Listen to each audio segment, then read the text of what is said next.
아이솔레이션 농구는 아주 오래전부터 존재해왔습니다. 그리고 오랫동안 최고의 공격수들이 사용하던 방식이었죠. 1대1에서 막기 어려운 선수가 있다면 수비는 도움 수비를 보낼지 말지를 고민하게 됩니다. 이런 방식은 과거 상대의 약점을 압박하는 대표적인 수단이었죠. 볼 핸들러는 공을 들고 올라오자마자 유리한 매치업을 찾으면 바로 공격에 들어갔습니다. 이러한 방식들은 포스트업과 같이 효율이 높은 개인기를 발전시키는 계기가 되기도 했죠.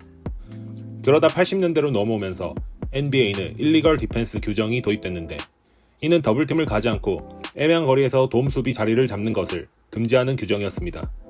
수비수들은 100% 더블팀을 가거나 1대1로 수비를 해야만 했죠. 그래서 아이솔 공격을 막기 위한 완벽한 타이밍의 더블팀을 가는 게임 속의 게임을 하게 됩니다. 이런 변화를 기점으로 그 시대의 많은 아이솔 공격은 굉장히 느리고 기계적이고 시간을 보내는 식으로 변했죠. 2002년 드디어 불법 수비 규정이 사라지자 하이포스트 아이솔레이션이 증가하기 시작했습니다. 이 변화에는 마이클 조던의 영향이 컸죠. 조던은 항상 엘보에서 공을 잡았고, 지금 세대의 많은 스타들 역시 그 위치를 본인의 자리로 만들었죠. 이 방식의 가장 큰 차이점은 더 이상 백투 더 바스켓이 아니라 페이스업을 기반으로 한 트리플 스렛 중심의 아이솔로 변화했다는 점입니다. 잽스텝이나 락스텝 같은 절제된 공격 패턴이 이 시대 아이솔의 상징이었죠. 당시에는 볼을 끌고 올라와 바로 드리블 아이솔을 하는 선수는 거의 없었습니다. 핸들링은 대부분 순수 포인트 가드의 역할이었고, 그들은 보통 에이스에게 공을 넣어주는 역할을 했었죠. 그러다 모든 것이 바뀌었습니다.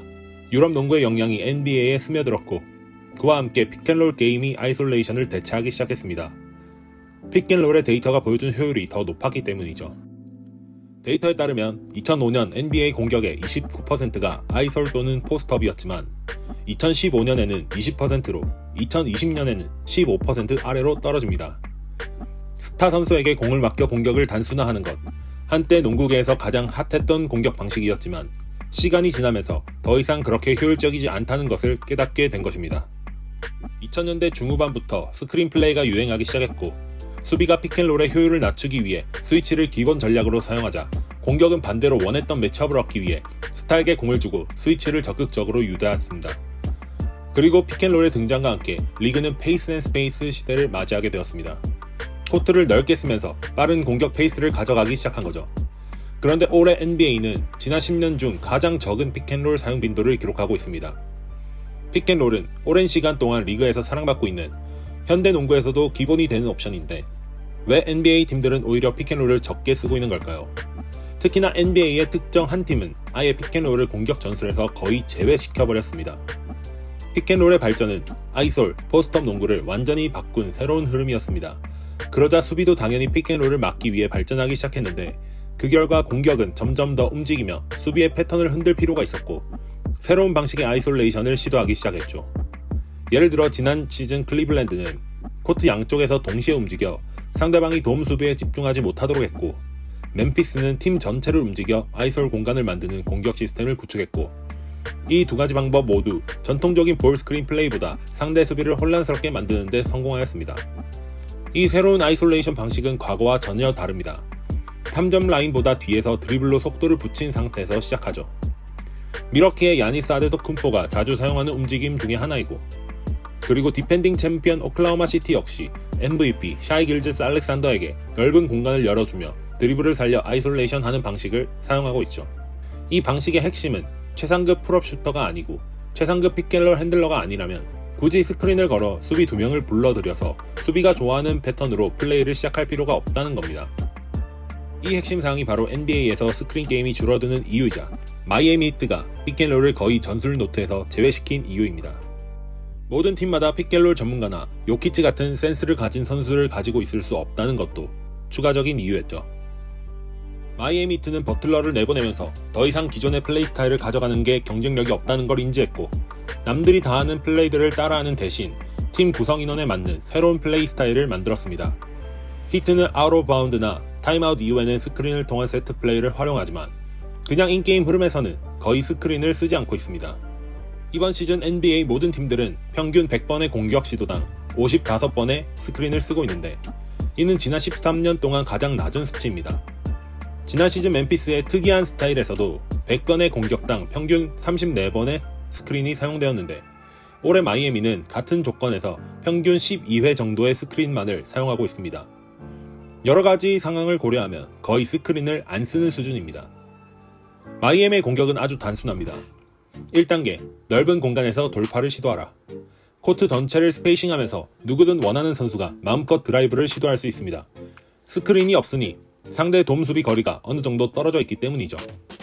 스크린을 세운다면 그 순간 수비수 2명이 앞에 생기는 것이고, 수비 쪽에서도 다양한 선택을 할 수 있기 때문에 히트는 먼저 스크린 없이 돌파를 시도해 1대1을 노리는 방식을 선택합니다.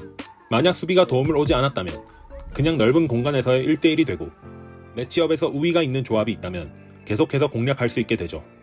그러다 돔 수비가 오는 순간 픽앤롤이 만들어내는 것과 동일한 수비의 결점을 만들어내게 됩니다. 하지만 픽앤롤처럼 미리 준비된 위치에서 돔 수비를 시작하는 것이 아니기 때문에 수비 상황에서의 허점이 훨씬 크고 쉽게 드러나게 됩니다. 2단계, 드라이브가 막히면 바로 옆에 공격자가 찬스를 이어받아라. 앞서 말했듯 아이솔레이션 상황에서 돔 수비가 단 한 발짝만 공격자 방향으로 움직여도 핸들러는 바로 돔 수비가 움직인 쪽으로 공격을 넘겨줍니다. 패스를 받은 공격자는 바로 돔 수비로 인해 발생한 공간을 활용해 슛을 선택할 수 있겠죠. 그리고 만약 리커버리가 빨라서 바로 슛을 쏘지 못한다면 공을 받는 즉시 드라이브를 선택하면 됩니다. 이걸 스탬피드 액션이라고도 하죠. 히트는 이 공격 방식이 팀 전체의 습관처럼 배어 있습니다. 포지션 구분 없이 누구나 공을 잡으면 적용이 되는 구조이고, 주도권을 가지고 플레이할 수 있기 때문에 계속해서 넘겨지는 공격권을 받게 되는 선수마다 어드밴티지를 가지고 공격을 시작할 수 있게 됩니다. 3단계, 공간 창출로 도움 수비를 분리해라. 공을 가진 사람이 어느 방향으로 가느냐에 따라 나머지 선수들이 흐름에 맞춰 흘러가며 스페이싱을 만들어줘야 합니다. 이는 앞에 언급했던 멤피스가 작년에 보여준 예술적인 오프더볼 움직임과 비슷한 내용인데, 실제로 당시 그 멤피스 공격 방식을 설계한 노아 라로슈 수석 코치가 이번 비시즌 마이애미의 공격 전술 컨설턴트로 합류하여 스포엘스트라 감독과 함께 이 부분을 한층 더 업그레이드 시키고 있죠. 간단한 컷잇 움직임 2개만으로 도움 수비를 가야 할 수비자는 원치 않게 다른 방향으로 움직일 수밖에 없고, 공격자는 편안하게 1대1을 할 수 있는 환경을 얻게 됩니다. 샌안토니오의 시스템 농구가 만들어낸 0.5초 결정 컨셉이 슛, 패스, 드리블 중 하나를 0.5초 안에 결정하라였다면, 마이애미는 이를 더 발전시켜 0.5초 아이솔레이션 컨셉을 탄생시켰습니다.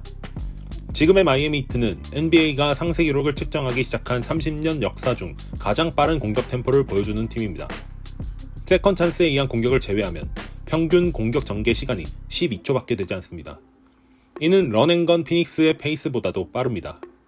당시 팀을 이끌던 스티브 내시는 나는 항상 되도록 빠르게 돌파하는 것을 1순위로 생각했다 라고 했었는데, 마이애미 히트는 이 개념을 팀 전체로 확장시킨 셈입니다.